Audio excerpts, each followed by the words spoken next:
Hi, I'm Dr. Sassy.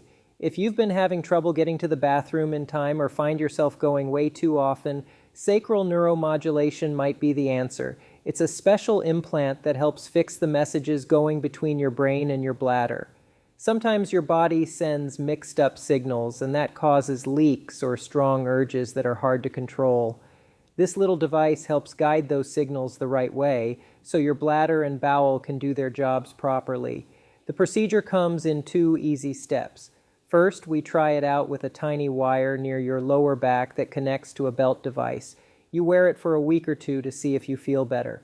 If it works, then we do a quick surgery, just a small cut, to put the device under your skin. Don't worry, you'll go home the same day.